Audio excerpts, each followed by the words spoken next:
Я приветствую вас в этом видео. Сегодня мы поговорим на такую тему.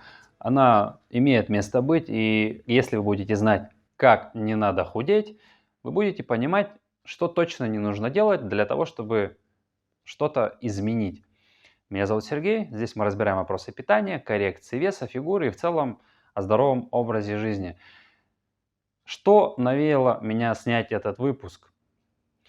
Статистика. Каждый третий человек по статистике имеет лишнюю жировую массу, а то и каждый второй. Я эту статистику недавно подтвердил, и вы тоже. Многие были на пляжах и видели людей, скажем так, без одежды. И я думаю, вы со мной согласитесь, что почти каждому человеку есть над чем поработать, мягко говоря.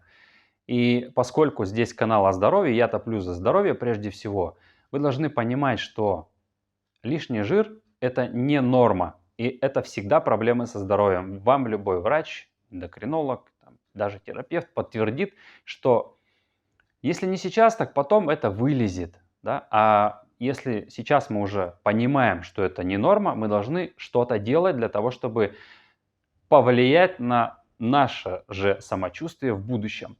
И здесь все определяется недальновидностью людей. Почему они не занимаются собой, не занимаются привычками питания, не занимаются изменением образа жизни?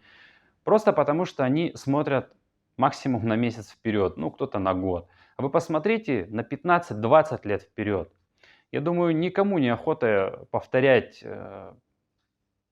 тот образ жизни, который сейчас у нас у пенсионеров, да, это плохое самочувствие, здоровье, ну и, скажем, доживание жизни, да. А когда можно в эти года, в 60, 70, 80 лет еще быть более активным, здоровым, скажем так. Но чтобы это было, человек должен был 40 лет назад что-то предпринять, чтобы этого не произошло в будущем. И поскольку тема выпуска «Как не надо худеть», одним словом я могу сказать, что не надо худеть самостоятельно. Вот и все. И сейчас можно уже выключать, но я аргументирую, почему я так считаю. Лично мое мнение. Многие люди самостоятельно снижали вес, худели, там какие-то улучшения производили своей фигуры. Ну, кто-то набирал, допустим, даже вес. И неуспешно, почти все неуспешно это делали. Или результат был не такой ожидаемый, как им хотелось бы. Когда люди начинают меняться, улучшаться, скажем так, занимаются уже здоровьем, они уже понимают, что-то нужно предпринимать, и интуитивно у них включается процесс ограничения. Ну, возможно, диеты, слово такое знакомо. Это не обязательно диета может быть. Возможно, просто отказ от чего-то, да, и, скажем так, они понимают, что вот это в питании привело их к вот такому результату, и они убрали это. Но не все так просто, да, и у нас многие процессы, скажем, желания, процесс, связанный с процессами в организме, да, химическими реакциями, теми питательными веществами, которые поступают в организм, да, на обмен веществ, все это сложно, все это работает в совокупности и определяется теми привычками, которые мы имеем. И вот так просто отказаться, например, как кто-то говорит, от сладкого откажитесь, да, ну, вы скажите такому человеку, как вот отказаться, да? Как? Это не все так просто. Все определяется питательным составом вашего рациона, именно питательным составом. Что питает организм? Белки, жиры, углеводы, да? Ну, конкретно не будем разбирать каждый, да? Клетчатка важна, вода, микронутриенты, витамины, минералы. Все это важно. И даже фитнес, тот, который вот у всех на уме, который помогает якобы похудеть, бег там или еще какие-то кардиотренировки, да, вот они будут калории сжигать. И опять же не приводит к тому, что хочется получить. Вот эти вот разобранные основные моменты, да, их не надо повторять. Это не приводит к снижению веса. Да, все упирается в калорийность. Да. Многие вы знаете, чтобы снизить вес, похудеть, нужно оптимизировать свой рацион таким образом, чтобы создался дефицит калорий. И тогда вес будет снижаться. но нам же нужно качественно снизить вес и без последствий. Потому что некачественное снижение веса это, ну, не есть хорошо. У меня есть выпуск на канале, посмотрите, как не надо снижать вес и как надо снижать вес, и что для этого нужно. Ну, там я больше говорю о качестве тела. Здесь больше фундаментально, а там о качестве тела. И что, скажем так, нужно, ну, банально есть, чтобы качество тела стало лучше. И сколько. И вот здесь сейчас мы разбираем такой вопрос, как не надо худеть. И вот эти моменты мы не повторяем. И про калорийность я закончу. Вот многие говорят, ну давайте оптимизируем калорийность, ее уберем, да, и все, и будем худеть. Но мы похудеем некрасиво, и самочувствие будет у нас не очень. В итоге нам захочется вернуть опять, чтобы у нас и энергия была, и все было как прежде. И вот здесь я скажу так, в калорийность, вот в эту калорийность, то, что мы оптимизировали, нужно включить вот питательные вещества, о которых я только что сказал. Сколько их включать? У всех, каждого из вас своя норма. Нету такого стандарта, которому бы вы следовали и вот повторяли тех ну, писак, я их так называю, в интернете, кто там пишет эти статьи о здоровье, о питании, там все это на общие темы. Как на правильном питании удерживать вес? Да, я снимал недавно шортс для этого и объяснил, что вот мы будем поддерживать то, что у нас есть. Правильное питание это в основном на удержание. А когда человек уже снижает вес, да, уменьшает жировую массу, нужно запустить процесс жиросжигания, скажем так, и поддерживать его. Если этого не сделать, вот, ну, вы будете удерживать то, что вы и имеете сейчас. И здесь все индивидуально и фундаментально мы говорим, как не надо худеть самостоятельно. Когда я говорю, что не нужно самостоятельно заниматься этим, я имею в виду, что нужно включать в процесс постороннего человека, специалиста в этой теме, который бы со стороны объективно видел картину. Так как мы субъективно оцениваем, да, свои привычки, да, свой образ жизни, нам все кажется нормально, да вроде все правильно делаю, но почему-то не получается. Если не получается, значит неправильно. Здесь просто аксиома. И когда со стороны человек смотрит на вас, он видит, какой образ жизни у вас, какой состав пищи, да, какие привычки, какие продукты вы часто употребляете, какие не употребляете, наоборот. Потом, какой у вас вообще стиль жизни, это очень важно, сколько вы двигаетесь. Все это учитывает и говорит, вот так-то, так-то нужно сделать. И когда вы делаете, у вас подтягиваются и другие моменты. Что такое здоровый образ жизни? Я тоже говорил об этом, есть у меня отдельный выпуск. Да, это не просто отказаться от сигарет и от алкоголя, да, это не ЗОЖ.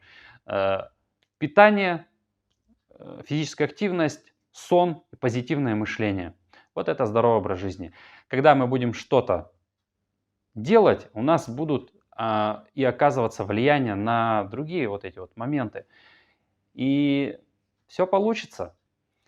Субъективный взгляд это неплохо, но объективный взгляд это в разы лучше. Это если когда нужен вам результат. Если вам результат не нужен, то вы продолжаете смотреть и искать лучшее решение вашего вопроса. Но поверьте, время никого не ждет, да, и не найдете вы лучшего решения. Лучшее решение это не новое что-то, это все то, что уже давно работает. Это все просто берется и применяется. Когда мы начинаем работать над собой, над качеством тела, и в этом выпуске я уже говорил об этом, что нужно делать, чтобы качество тела было лучшим, как стройнеть, не худеть, а как стройнеть нужно. И все упирается в мотивацию.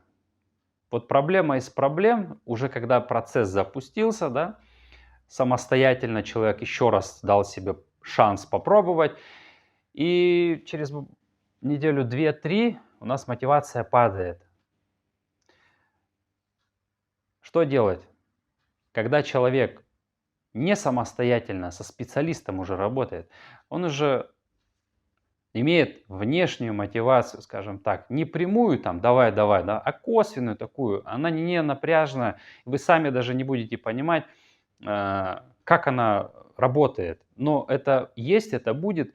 И если вы даже в сообществе будете находиться, кроме того, как индивидуально работать, да, еще больше будет оказываться на ваш процесс вот такое позитивное влияние. И руки, они не опускаются. Всегда приходит что-то новое, что будет давать нам уверенности. Вот уверенности большинству людей не хватает, которые занимаются самостоятельно. И еще раз вернемся к началу нашей темы.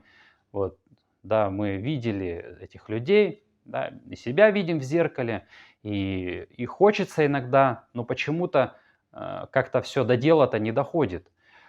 И у многих людей, да, такой финансовый вопрос здесь возникает. Ну, на это же нужно деньги тратить, даже какому-то там диетологу, нутрициологу нужно платить. Ну, как бы у меня сейчас как бы нету на это денег, лишних денег. И потом будут у меня эти деньги, я потом, ну, значит, займусь. Или, ну, вот не сегодня, а там через неделю, в понедельник я начну, да, как бы сегодня там мы на шашлыки поедем, послезавтра там день рождения будет у подруги, а потом свадьба у кого-то. И вот так наша жизнь и проходит. Время-то никого не ждет, а лучшего старта, лучших дней для старта вы так и не найдете. Всегда будет что-то мешать нам, и всегда нас будет что-то отодвигать. И про финансовый вопрос, да, вот, ну, здесь я не буду, скажем, углубляться в это, но вот знаете, такую вот вещь я наблюдаю. Когда люди покупают себе машину, да, при этом у них нет денег заняться своим здоровьем, своей фигурой и посмотреть на перспективу в будущем. Но машина же важнее сейчас, да. А скажу вам так, по секрету, когда человек покупает машину, он автоматически убирает большинство людей, автоматически убирает годы жизни с конца и здоровье тоже, да. Просто здесь, я думаю, аргументировать и не нужно. Вы понимаете, что сидячий образ жизни приводит к негативным последствиям. А если человек сидит на работе и потом сидит еще в машине, то и тут и лишний вес появляется к тому, что уже имеется. Или если не было, появится. Это закономерность такая, это та же статистика. И, ну, здесь индивидуально все, да. Если вы зарабатываете на автомобиле вашем, это, конечно, совершенно другой подход. Но если человек на фундаментальном, опять же, да, не может самостоятельно для себя выделить, найти средства и отдает приоритет автомобилю или какой-то другой покупке, допустим, новый смартфон, телефон там или еще что-то, то, ну, здесь как бы, здесь нужно работать уже в другом направлении, да.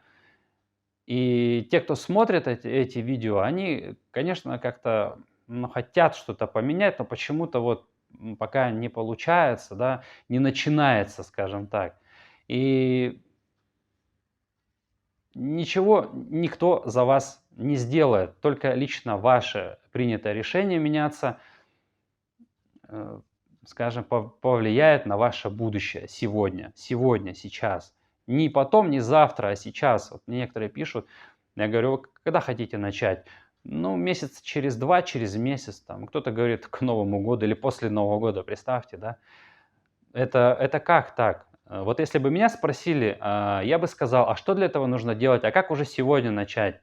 Ну, у меня нету пока средств, а как можно без средств начать? Да? Такого вопроса даже не задается. То есть человек ну, не хочет что-то менять, его все устраивает, его проблемы с лишним весом и со здоровьем устраивают.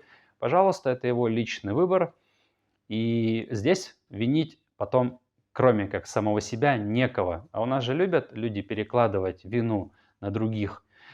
Все виноваты, кроме их самих. Продукты плохие, которые в магазине продаются, советы плохие, которые люди в интернете раздают, да, консультанты плохие, еще что-то у них плохое. И все вокруг виноваты, но не они, да. Это, ну, тоже не есть подход правильный к жизни, да, нехороший подход. Это ни к чему не приведет. Ну и подытожим, как же не надо худеть, не надо садиться на диеты, испытывать какие-то ограничения, голодовать, заниматься фитнесом ради похудения, не меняя питание, не улучшая питание. А, Не терять мотивацию, да, быть всегда в сообществе тех людей, которые занимаются тем же самым, получают результаты, найти того ментора, который бы с вами занимался, помогал со стороны объективно оценивать вашу ситуацию и довел бы вас до результата, и научил бы этому всему, и тогда будет вам счастье. Всех обнимаю, в следующих видео приветствую. Увидимся, пока.